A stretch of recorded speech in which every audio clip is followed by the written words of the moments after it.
बिना पीटे मैं भी आभूषण नहीं बना पाता, और जब तुम भी पीटे जाते हो तब तुमसे भी अनेक प्रकार के सामग्री सामान तैयार होता है। तो लोहा कहता है तुम पीटे जाते हो दूसरे से, तुम्हारी पिटाई कौन करता है? दूसरे लोग। सोना कभी का सोने की हथौड़ी से पीटा जाता है क्या? वो हथौड़ी कैसी होती है? लोहे की। लेकिन लोहा सदैव लोहे के घर से ही पीटा जाता है। यानी दूसरा अगर कोई कष्ट दे, परेशान करे, मारे पीटे तो अलग बात है, लेकिन जब अपना ही अपने को मारे, अपने को पीटे तो कष्ट ज्यादा होता है। जब अपने से ही कष्ट मिले, अपने से ही परेशानी मिले तो कष्ट परेशानी ज्यादा होती है, दुख ज्यादा होता है।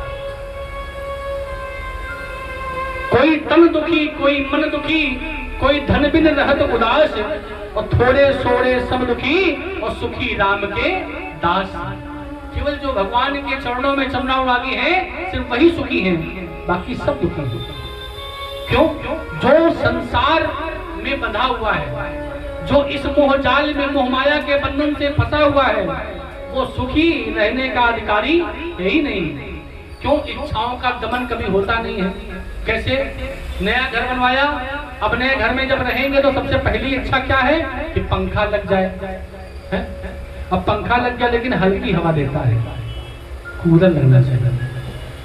अब कूलर लग गया तो ठंडी हवा दे रहा, लेकिन अब कूलर लगने के साथ समस्या एक ये कि आवाज बहुत करता है, भरभराता बहुत है, और ठंडी हवा तो दे रहा है, लेकिन क्या है, इससे भी दिक्कत हो रही है, परेशानी हो रही है, इच्छा पूरी नहीं हो रही है।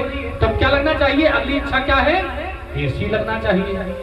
अब एक कमरे में एसी लग गया, लेकिन अब लोग तो रहने वाले बहुत हैं, अब सारे कमरों में लगना चाहिए, है? साइकिल से चलते हैं तो इच्छा ये है कि मोटरसाइकिल हो जाए, मोटरसाइकिल चलते हैं तो लगता है कार हो जाए, अल्टो 800 टाइप की, 800 आ गए तो लगता है सेल्टॉस हो जाए, किया की। जब किया की सेल्टॉस हो लगता है कि फिर क्या मिल जाए? फॉर्च्यूनर हो जाए। तो इच्छाएं कभी खत्म नहीं होती, और जब तक इच्छाएं खत्म नहीं होती तब तक सुख का आगमन हमारे आपके जीवन में कभी भी नहीं होता।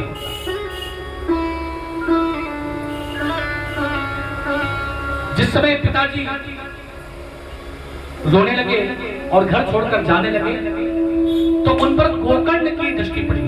गोकर्ण ने रोका, पिताजी आप किस बात से दुखी हो? सिर्फ इस बात से कि संतान दुख दे रही है। अरे आप ये विचार कीजिए कि इस संसार में सुखी है कौन? सब तो दुखी है। न जा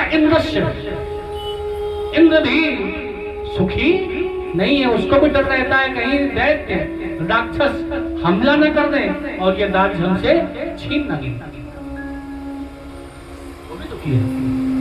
जिसके पास कम है वो इसलिए दुखी है कि हमारे पास है नहीं, और जिसके पास ज्यादा है वो इस बात से दुखी है कि उसको हम संभाले कैसे, बैंक बैलेंस मेंटेन करें कैसे। क्यों? उसको दिक्कत परेशानी इस बात का, दुख इस बात का है कि हमारा ज्यादा पैसा तो टैक्स पेइंग में चला जाता है। बहुत फैक्ट्री लगाई है लेकिन लाखों रुपया हमारा कायम चला जाता है तनख्वाह बांटने में, और तनख्वाह तो जाए कोई बात नहीं, दीपावली आती, होली आती है तो बोनस का पैसा अलग से एक्स्ट्रा देना पड़ता है। तो दुखी तो हर कोई है, सुखी कौन है? कोई नहीं है। तो सुखी रहने का एकमात्र साधन क्या है? भगवान नाम कीर्तन करो, श्री भगवान का नाम जपो और कुछ नहीं। ये पंचायती धर्मशाला है। पंचायती धर्मशाला मतलब छिद जल पावक गगन समीरा, 5 तत्वों से मिलकर ये शरीर बना है। ये पंचायती धर्मशाला है और ये किराए का है। इस पर पूर्ण अधिकार नहीं है किसी की। क्या किसी धर्मशाले पर रजिस्ट्री होती है? गए, किराया दिया, जितने दिन का किराया दिया